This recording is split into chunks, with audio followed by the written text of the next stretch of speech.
Hello दोस्तों, मैं ऋषि John आपका स्वागत करता हूं हमारे इस आत्मिक मन्ना प्रोग्राम में। आज हम बात करने वाले हैं एक महान मसीही के बारे में जिनका नाम है साधु सुंदर सिंह। पिछली सदी में जितने प्रसिद्ध नाम भारत के इतिहास के पन्नों में लिखने योग्य हुए हैं, उनमें साधु सुंदर सिंह के नाम को बड़ी महानता और आदर प्राप्त है। सच तो यह है कि उनका नाम अपनी किस्म का एक ही है। कई लोगों ने परमेश्वर की ओर से दी हुई योग्यता या व्यक्तित्व के बल पर अपने लिए ऊंची पदवी प्राप्त की और दूसरों ने अपनी मानसिक शक्ति से विज्ञान, फिलॉसफी, साहित्य और धार्मिक विज्ञान में नाम प्राप्त किया। परंतु साधु सुंदर सिंह इनमें इसलिए प्रसिद्ध हैं कि उन्होंने जीवित परमेश्वर प्रभु यीशु के दर्शन किए। इस अनुभव से उन्हें अमिट शांति प्राप्त हुई और उसका जीवन बदल गया। उसके जीवन के बदल जाने की घटना यहाँ तक सच है कि बहुतेरे देशों के लोग जब उनके दर्शन करते थे तो उन्हें ऐसा अनुभव होता था कि उन्हें प्रभु यीशु के दर्शन हो गए हैं। सुंदर सिंह गांव रामपुर के रहने वाले थे। वह अपनी रचना मसीह के बिना और मसीह के साथ अपने पहले जीवन की कथा में लिखते हैं। मेरा जन्म एक ऐसे परिवार में हुआ जिसमें हिंदू धर्म की शिक्षा का पालन करना बहुत जरूरी समझाता जाता था। मेरी प्यारी माता इसकी एक जीवित उदाहरण थी। वह सुबह सवेरे उठकर सबसे पहले हिंदू धर्म के ग्रंथों और गुरु ग्रंथ साहिब जी का पाठ करती थी। मेरे ऊपर उनके धार्मिक जीवन का बहुत असर हुआ।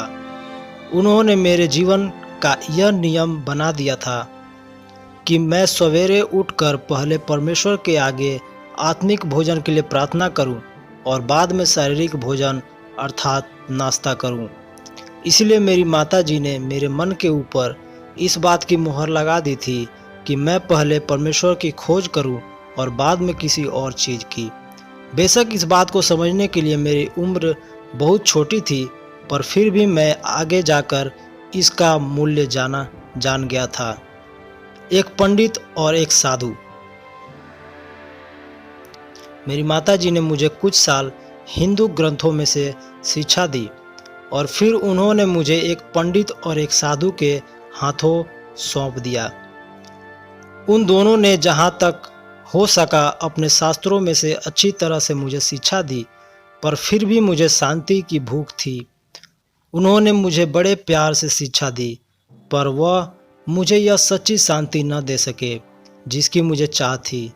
मुझे पढ़ाने वाले हिंदू और सिख अध्यापक मेरे खोजी हृदय के प्रश्नों का कोई संतोषजनक उत्तर नहीं दे सके।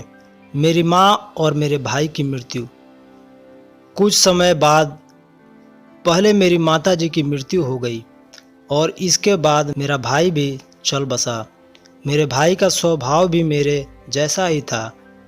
इन दोनों की मृत्यु का मुझे बहुत दुख था, खास करके जब मैं यह सोचता कि उन्हें अब मैं फिर कभी नहीं मिल सकूंगा तो मुझे बहुत दुख होता, क्योंकि मेरे पास यह जानने का कोई रास्ता नहीं था कि मैं अगले जन्म में क्या बनूंगा।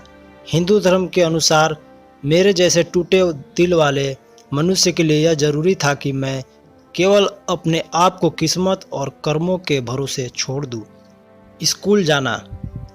मेरे जीवन में अगला बदलाव उस समय आया जब मुझे प्राइमरी स्कूल में पढ़ने के लिए दाखिल किया गया। यह स्कूल मेरे अपने गांव में था और मसीही मिशन द्वारा चलाया जाता था। उस समय मेरे मन में मसीहियत के बारे में विरोध भरा हुआ था और इस कारण मैंने पवित्र बाइबल पढ़ने से इनकार कर दिया। जब मास्टर जी ने जोर लगाया कि मेरे लिए बाइबल पढ़ना ज़रूरी है तो मैंने उनका विरोध किया। इसलिए मैं मिशन स्कूल छोड़कर सरकारी स्कूल में दाखिल हो गया। मेरे मन में यह विचार कभी कभी आता था कि पवित्र बाइबल की प्यार भरी शिक्षा मुझे अपनी ओर खींच रही है, पर मैं उसका विरोध करता था। मैं यहाँ तक हठ धर्मी हो गया था कि एक दिन मैंने पवित्र बाइबल का कुछ हिस्सा लेकर अपने पिताजी और कुछ अन्य लोगों के सामने आग में जला दिया। जीवित प्रभु के दर्शन।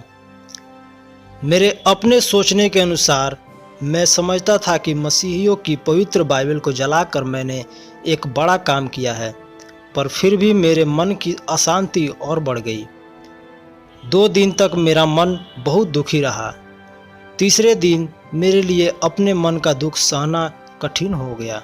इसलिए मैंने प्रातः 3 बजे उठकर स्नान किया और फिर इस तरह प्रार्थना की, हे परमेश्वर, यदि तू परमेश्वर है तो आज ही मुझे दर्शन दे, नहीं तो मैं जीवित नहीं रहना चाहता। मैं अपने मन में यह फैसला कर चुका था कि यदि मेरी प्रार्थना का उत्तर न मिला तो मैं रेल की पटरी पर सिर रखकर अपने जीवन का अंत कर लूँगा।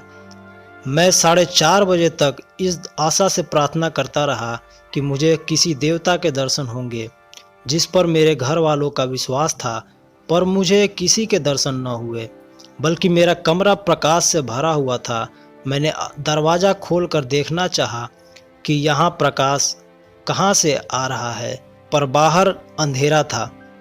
मैं फिर कमरे में वापस आ गया। मेरे कमरे में प्रकाश और भी बढ़ गया और इस तेज प्रकाश में मुझे जीवित मसीह के दर्शन हुए, जिसे मैं मरा समझ रहा था। मसीह का वह तेजस्वी रूप और उसके कहे शब्द हमेशा के लिए मेरे मन में घर कर गए। तू मुझे क्यों सता रहा है? देख, मैंने तेरे और सारे संसार के लिए सलीब पर जान दी है। इन शब्दों का मेरे दिल पर तुरंत असर हुआ और मैं मुंह के बल उनके आगे गिर पड़ा। मेरा दिल खुशी और शांति से भर गया था और मेरा जीवन पूरी तरह से बदल गया था। आज के लिए बस इतना ही। हम मिलते हैं इस वीडियो के अगले पार्ट में। सो हमारे साथ बने रहने के लिए इस चैनल को सब्सक्राइब करें, लाइक करें, अपने दोस्तों के साथ शेयर करें। धन्यवाद।